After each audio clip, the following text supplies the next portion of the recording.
keyboard solo. Clouds in the sky, they don't ask why they're here. They don't ask why they're clearly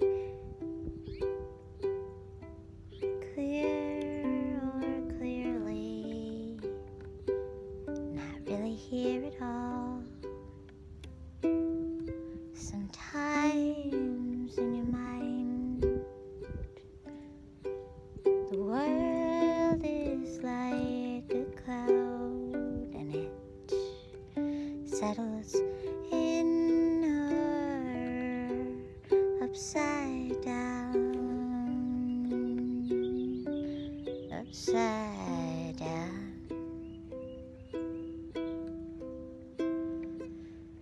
And I can feel you in this place again, again, again, again. And I'm tired of the race again, again, again, and again, again. And I've learned to take my cue and leave spaces I'm not wanted. It's no offense to me, 'cause if you need to change me to want me there, then I'll just leave, leave, leave. 'Cause you don't want me.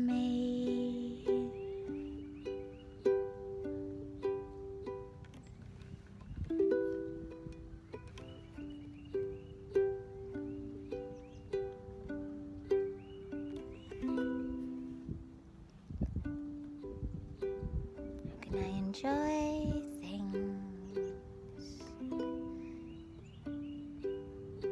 using this skin I'm in the way I am? If everything I do, everything I am is some sort of bother to you, not trying to complain, it just feels a little strange, dear. But the second it's you and me here, I'm too slow, too dreamy, too in the way. And I can change for you, I can change, but why do I do that? Most of the time I could change, I could change, I could stop complaining, 'cause complaints are what I was trying to avoid in others. And I learned to wander, and I learned not to wonder if I could be myself in spaces where I'm not wanted. You just know things sometimes, you do.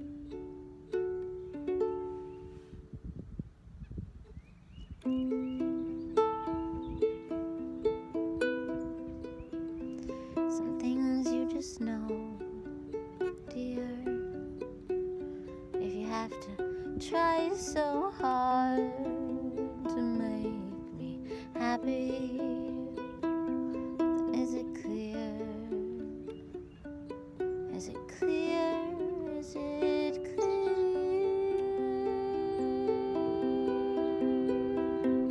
Why isn't it clear?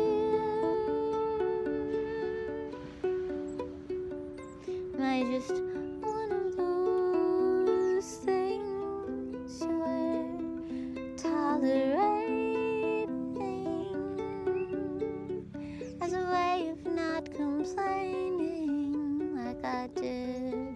like I did for all those years, like I do still when I'm holding back tears, like I did for all those years.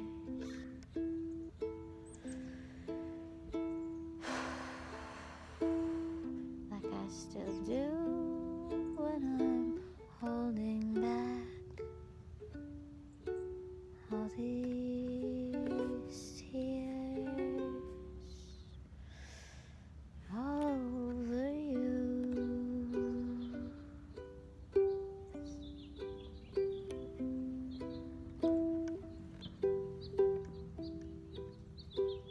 The mystery unfolds, it does, like it will do. I don't want to complain. I don't want to hear them complain. Don't want you to be a martyr and never complain when you want to complain.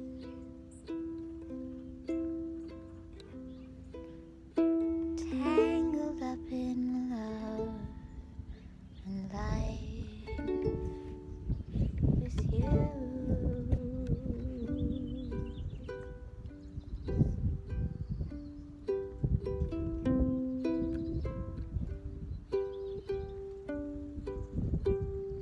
With you.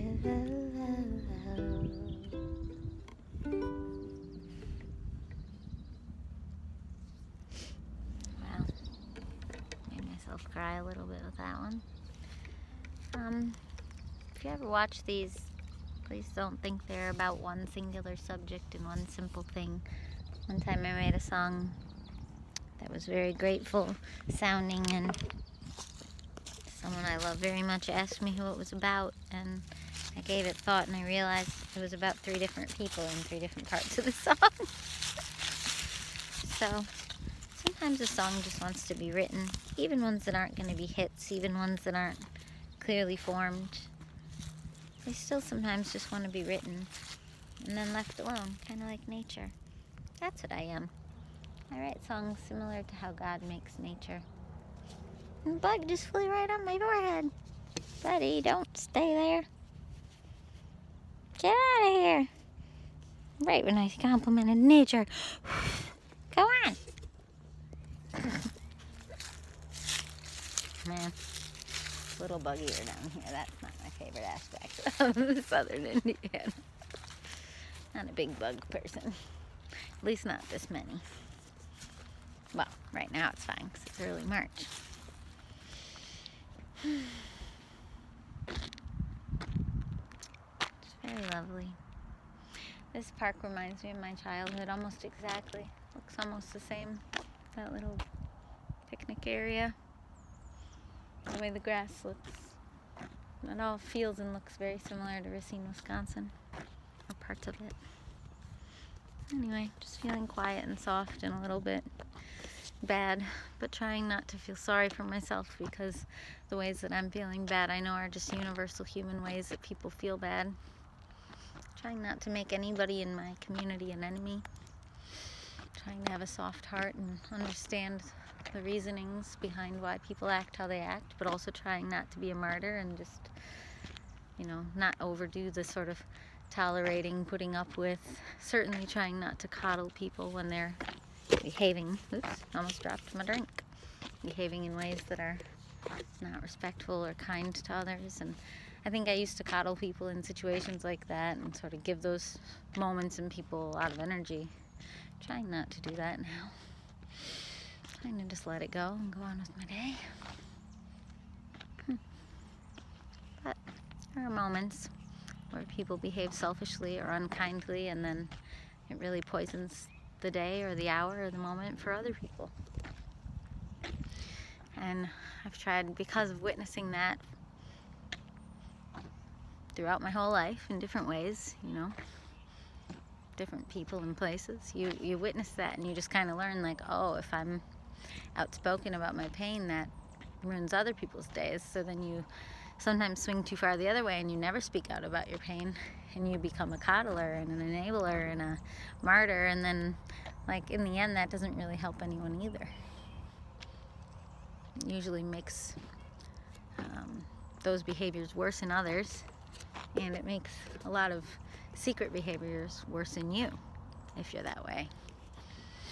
Because then you tolerate so much you think that you have to, like it's your role, but then you end up with all these other weird side effects in ways that you don't know how to process emotions, and partly that's because you're processing emotions that aren't even yours, and you're not speaking up when you should be speaking up. You're staying silent.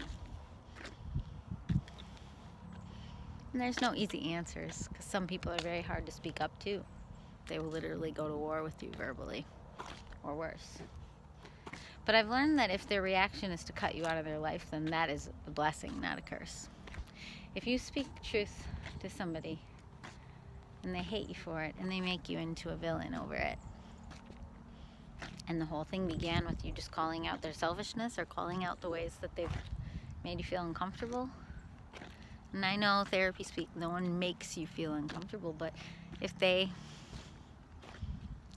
kept complaining in your presence and always got their way and just kept being really negative and really grumpy and really upset all the time, and then you finally spoke up to them and let them know, maybe not one big swooping thing where you told them all the times they did it, but maybe the next time they did it you told them like, hey, that's hard for me to hear, like this was a nice day and it's hard for me to hear you just be this upset right now, you know. And I don't think we have to bend to what you're demanding or what you're asking. I mean, you can try to use as gentle of language as you want, but the fact that that's even your burden is already telling. Because are they being considerate with every single word like you're trying to be? Are they sitting there trying to think of how to choose each single word so that they don't rock the boat that is you? Or are you the only one doing that? Because if you are sitting there worried that you might say the wrong word by calling them demanding when they're actually being demanding, like how is this your burden? How are you not allowed to call a spade a spade? Why is that a you problem? That's a them problem?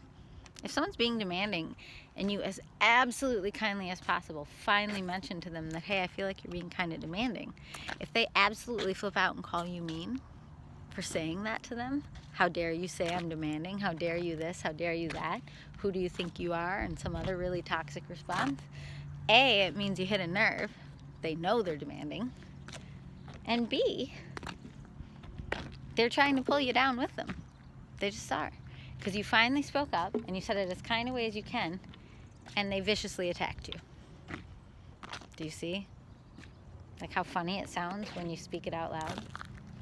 Clearly the soft-hearted one who finally said out loud that they're a little overwhelmed by demanding energy, and they thought and thought and thought of ways to say it the kindest way possible, if they then get called out for calling them out, that's a narcissist attacking an empath and trying to make an empath think that they're a narcissist, if you want to use terms like that.